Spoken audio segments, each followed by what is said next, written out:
Well, good morning, everybody. So good to see you all and to worship with you on this really beautiful day. And hope you have a wonderful time celebrating Memorial Weekend with people close to you.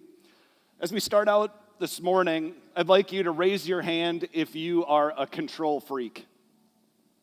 All right, there's a few honest people. Now, if the person next to you grabbed your hand and pulled it down, then we're probably talking about the person next to you, all right? Just a little tip. We're coming to the end today of a series we've been in for a number of weeks called Relational Vampires. And the heart behind this series is God gives us some very clear instructions that we are to love others because he first loved us. Jesus said the greatest commandment is to love God, but also to love your neighbor as yourself. But you know, there are some people who are just a little bit harder to love. Anybody agree with that? There's some people maybe in your family, maybe people in your neighborhood, people at work that are just a little bit harder to love. And so we need some help in fulfilling what God calls us to do. So that's what this series has been about. It's about loving those people who sometimes suck the life out of us. Those people who drain our energy, those people who seem to always have a dark cloud over them. Like maybe you're in a great mood and then 10 minutes with this person and suddenly everything is awful. Maybe you've encountered someone like that. Maybe you can be like that sometimes. And so during this series, we've also looked at how each one of these qualities that we focused on can also be in our own lives. And so we need to recognize that and deal with that. And so far we've talked about critical people. You know, those people who all they do is criticize and talk negatively about things. We talked about hypocritical people who say one thing and then they do something else. And then last week, we talked about overly needy people, those people who always come back and they want more and more and more from you. And today, we're going to talk about controlling people. Now, I heard an old story that up in heaven, there were two signs. And the first sign read, men who did everything their wives told them to do. And there was a line of men as far as you could see. Then there was another sign, and it said, men who only did what they wanted to do. And there was one guy standing there. So St. Peter came over, and he wanted to talk to that one guy, and he said, we have never had anyone stand in this line before. What's your story? And the man said, I don't know, my wife told me to stand here.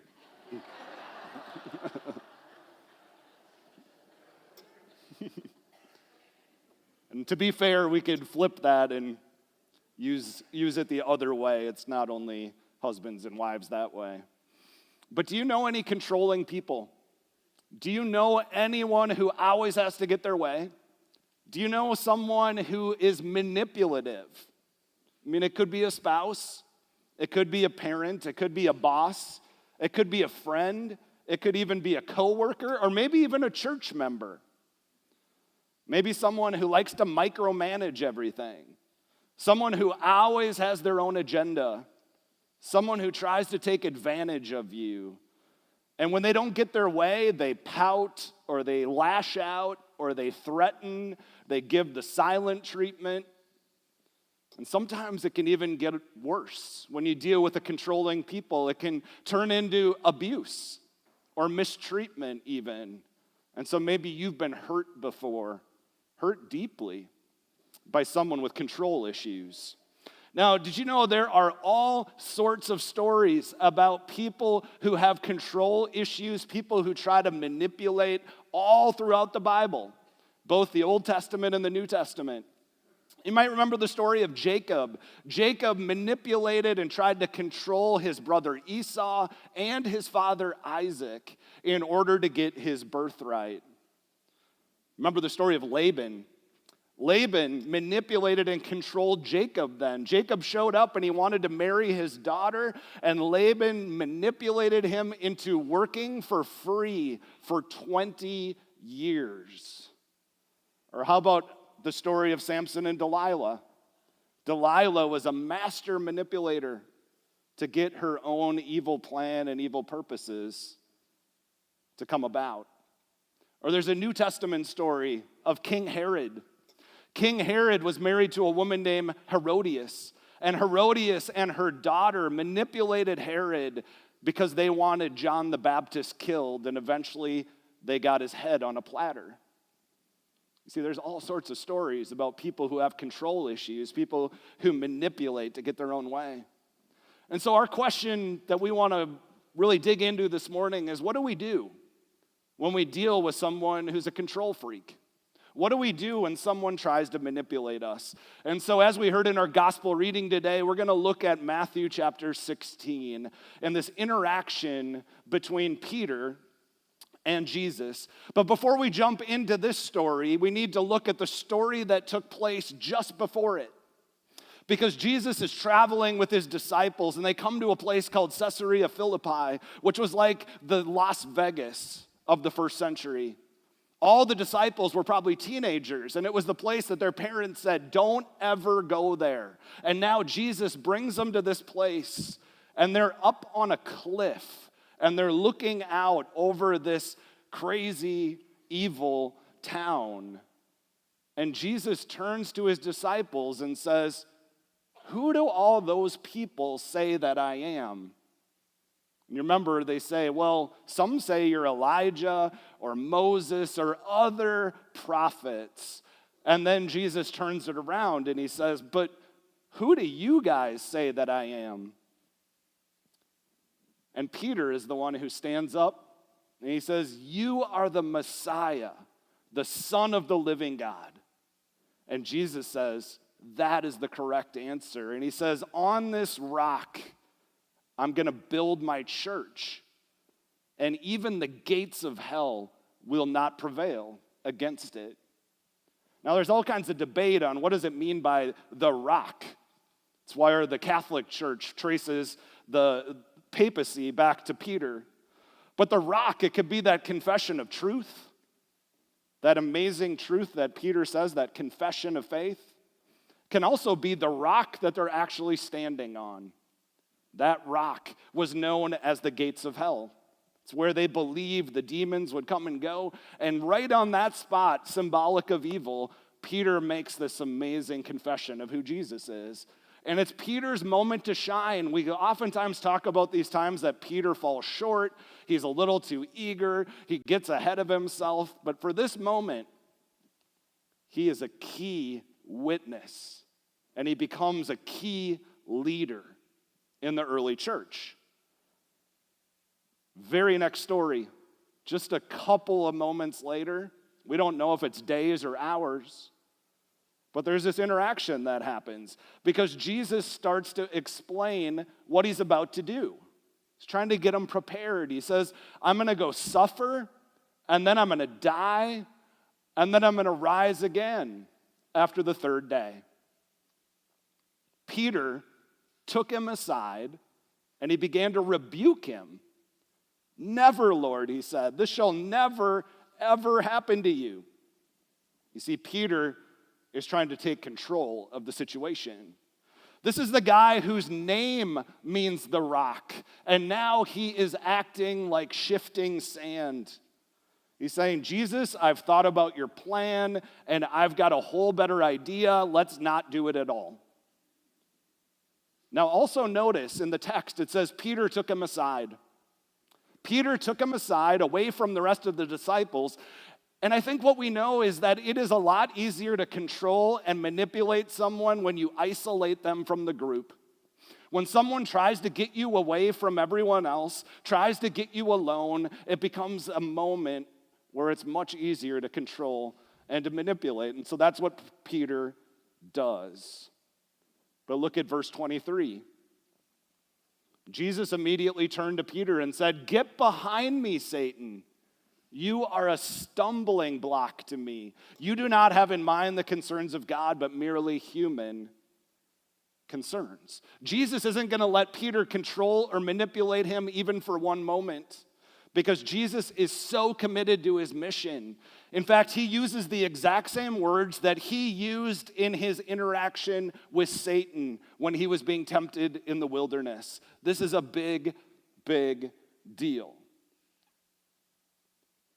And I think in this short interaction from Matthew 16, we learn 3 important lessons about how we are to deal with controlling and manipulative people in our life.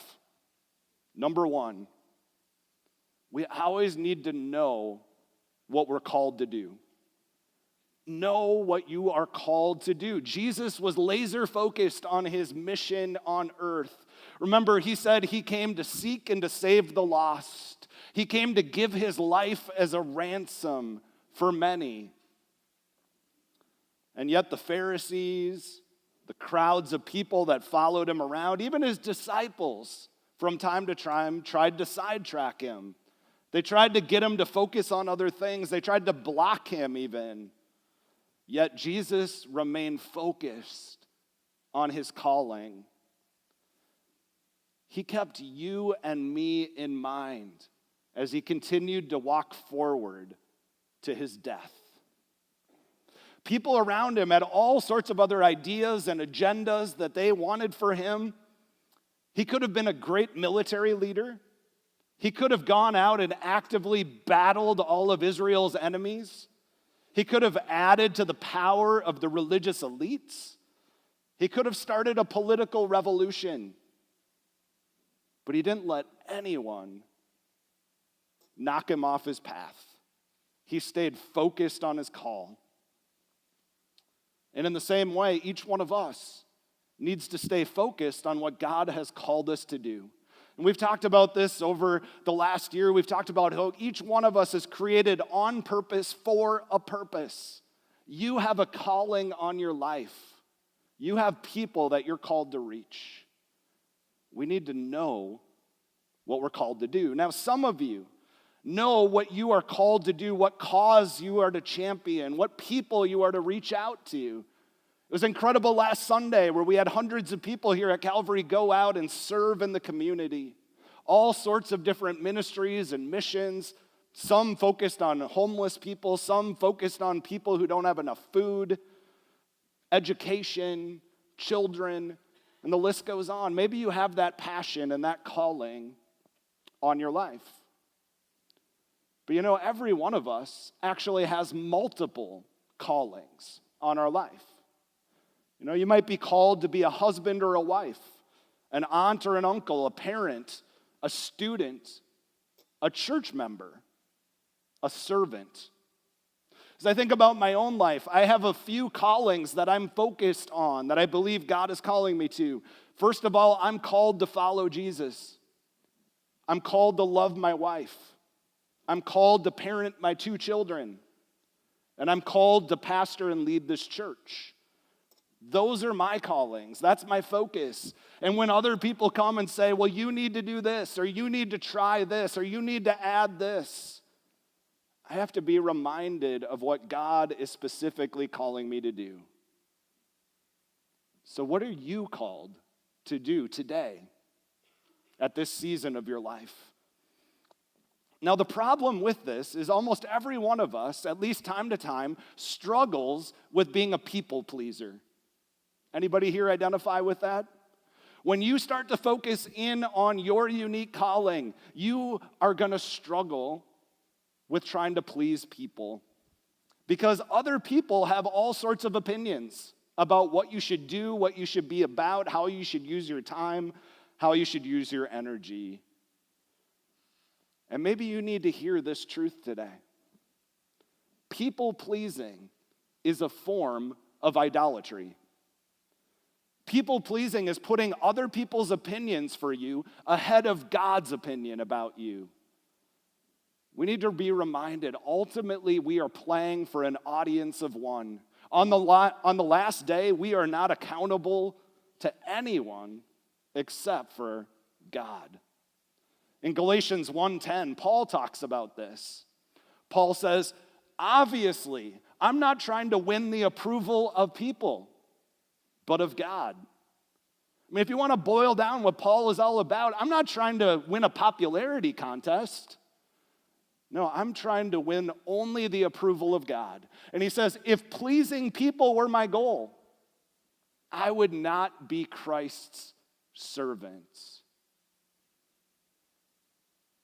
Whose opinion matters the most?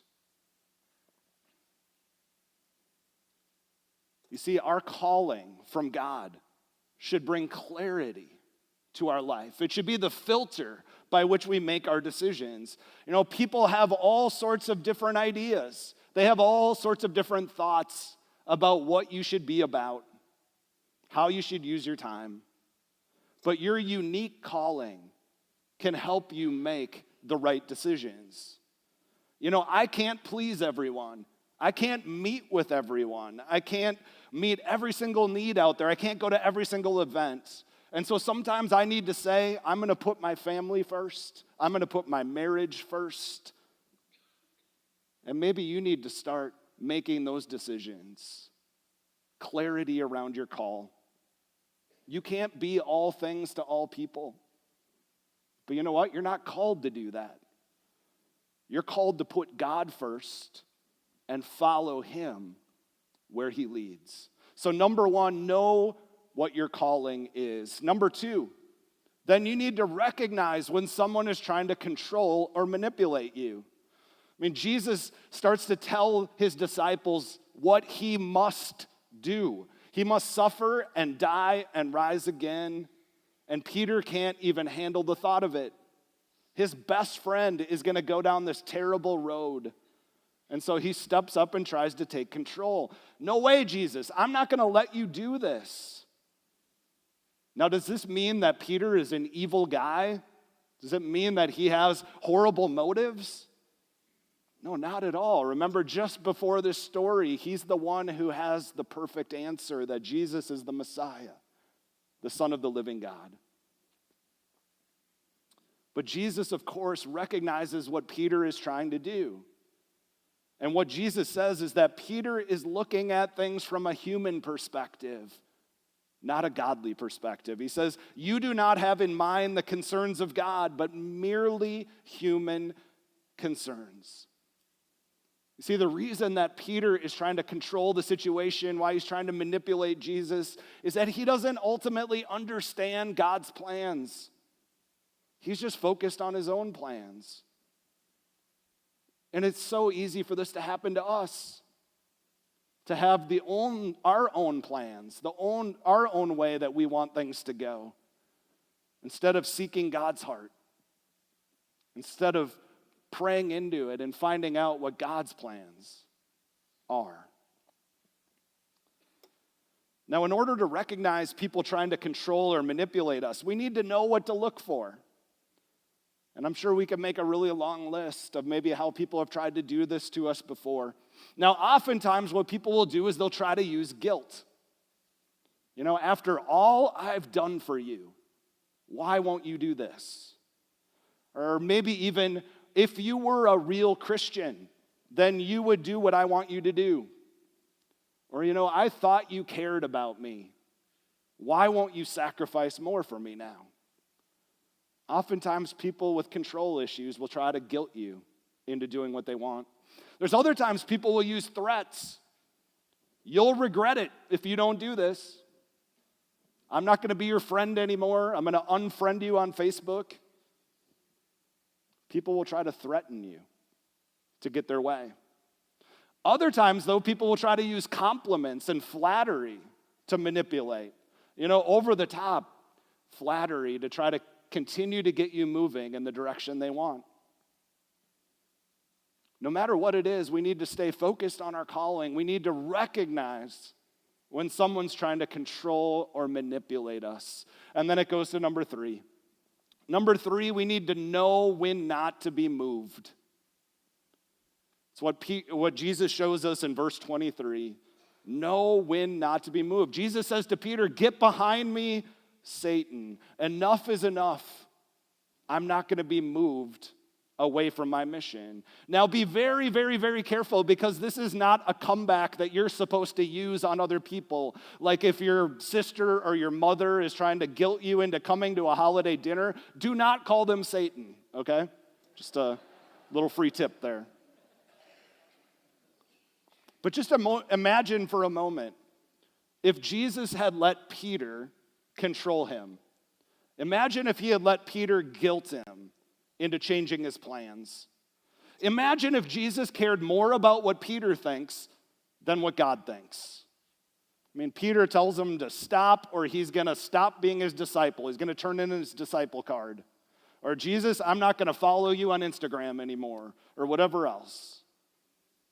The hope of the world depended on Jesus not being moved. Sometimes for our own health, for the health of our relationships, and ultimately the health of our relationship with God, we have to refuse to be moved. We need to say to controlling people, I'm not going to let you guilt or threaten or pressure me anymore.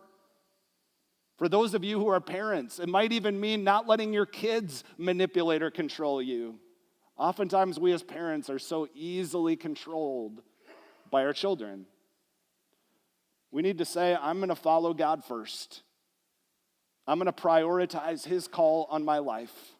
It might not be what you want to hear. I still care about you deeply, but I'm going to do what God is calling me to do. I'm going to let Him direct my life, not other people. Now, the thing is, many of us will do almost anything to avoid conflict, right? I think it's just the Midwestern way. We want to keep the peace at any cost.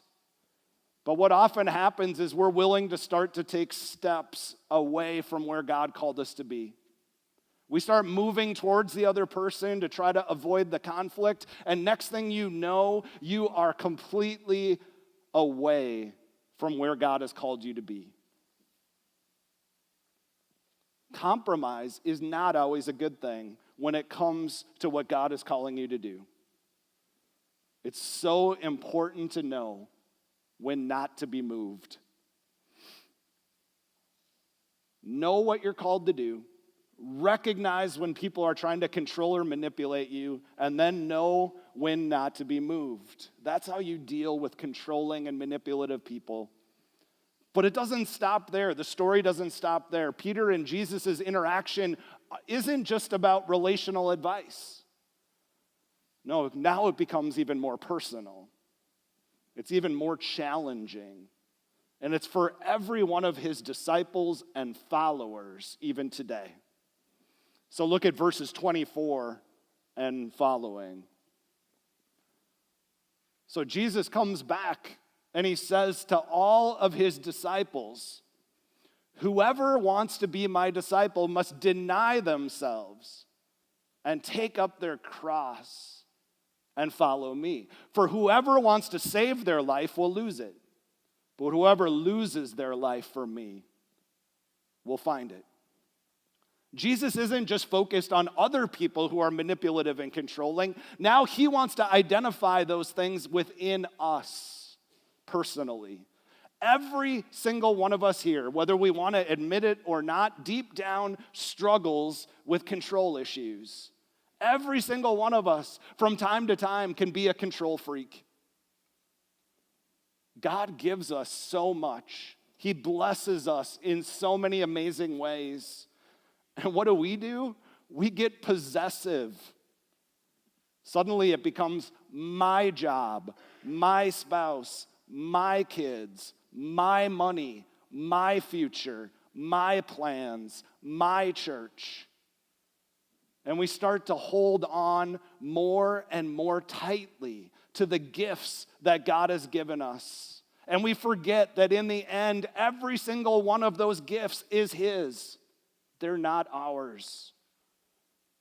And ultimately, when we hold on that tightly, there is no longer room for Him to move and direct and guide. Here's the thing, church. When it comes down to it, we want to play God. I mean, I want to be able to change people into who I want them to be. I want to control my circumstances so I don't have to experience pain or friction in my life. I don't want to have to depend on anyone else other than myself. In the end, we want to play God. But here's the problem. You and I make terrible gods. It's a disaster. We don't have the power or the ability to do what we fool ourselves into thinking. We can't change people. We can't predict the future. We can't avoid tragedy. Remember the Old Testament book of Job, where Job is this wealthy, blessed man, and eventually everything is lost and he's just struggling. Tragedy after tragedy occurs, and finally he goes to God and he questions him. God, how could you do this to me? How could you allow this? And God's response is so amazing. He says, where were you when I created the universe? Where were you when I created everything? Don't forget who's really in control. Don't forget who's truly God. Don't start to think you can go it alone. Don't think that you are self-sufficient or you know everything. I remember a number of years ago, actually many years ago, and my son Soren was just a couple years old. We were at our first house that we lived in Woodbury, and it had really slick hardwood floors. And so I wanted to move a big piece of furniture in our living room. And so I got behind it and I started to push and slide it across the floor. Well, Soren, being maybe 3-4 years old, he came over and he got between me and the piece of furniture. And he put his hands on there and he wanted to help. It's great. So we're pushing along, and suddenly I watched him as he looked back at me with this look like, why are you still here? Like, I've got this. All right, so I said, have at it. And you can imagine what happened. Immediately, it stopped moving. I think that's a picture for us and God. We start to think we can do it alone. We start to think, I should be in control. I know best. We need to remember that God and God alone is in control. He's the one who has the strength. He's the one who has the plan. When we start to think we can go it alone, it is just an illusion. But meanwhile, God is still here asking us to just trust him, to surrender to him, to let him lead. Jesus says, whoever wants to be my disciple must deny themselves and take up their cross and follow me.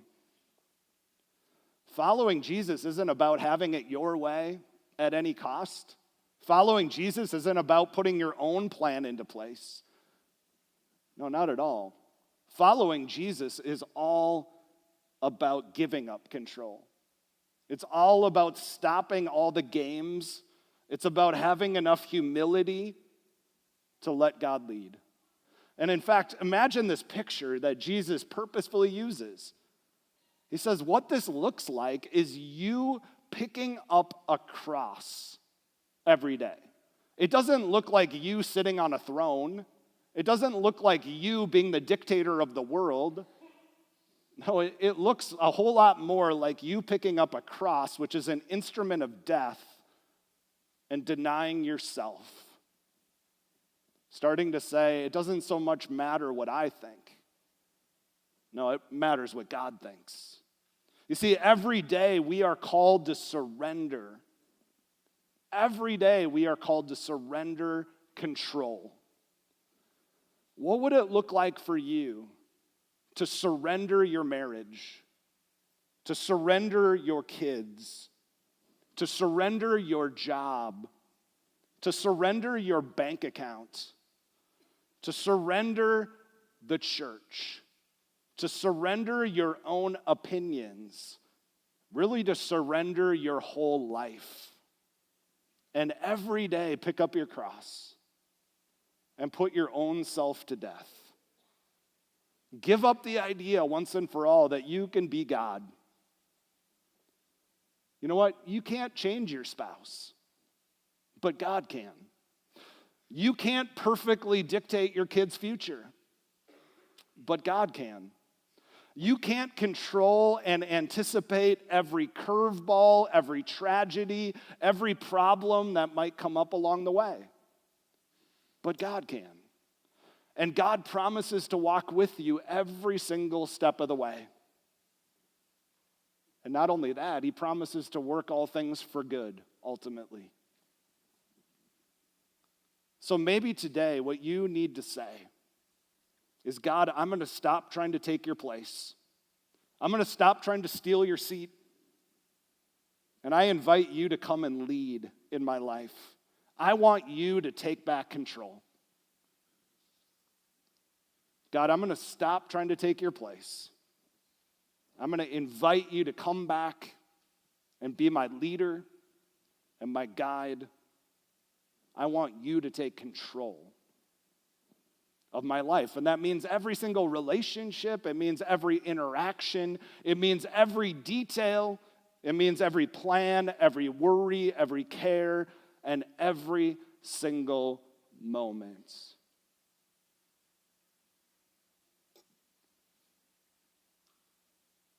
So what is God calling you to surrender today? What is that area of your life that you're holding on to too tightly? Where do you need God to come and lead you today? Let's pray. Gracious God, we give you thanks for your power and your grace, for how big you are, for how amazing you are, how you gift us so many blessings, how you walk with us every step of the way. But God, you know every one of us here struggles with control issues. Every single one of us here tries to hold too tightly to the things that you give us. Every one of us here struggles with being inflexible, with guilting others, trying to manipulate others.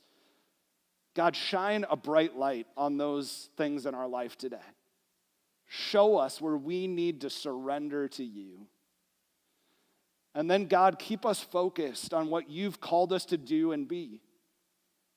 Help us to walk clearly and confidently in the call that you've put on our life. Help us to know when not to be moved so that we can continue to serve you and impact people for you and ultimately point people towards a saving relationship in you. God, today we pray for all those in our church community and beyond who are dealing with the loss of a loved one or other valleys or struggles in their life. God, we ask that you would wrap your loving arms around them and use us as the body of Christ to reach out and to lift them up and to bring them love and peace. God, we also pray for our ministry partners this week, Redeemer Lutheran Church in Minneapolis and Peace Rehabilitation Center in Nepal. God, we ask that you bless these ministries, that you give them strength and courage to live out their calling, and that you would use them to share the everlasting love of Jesus in all that they say and do. And so, God, we trust all these prayers to your care in the powerful name of Jesus, and now we join together in praying the prayer that Jesus taught us to pray. Our Father, who art in heaven, hallowed be thy name. Thy kingdom come, thy will be done, on earth as it is in heaven. Give us this day our daily bread, and forgive us our trespasses, as we forgive those who trespass against us. And lead us not into temptation, but deliver us from evil.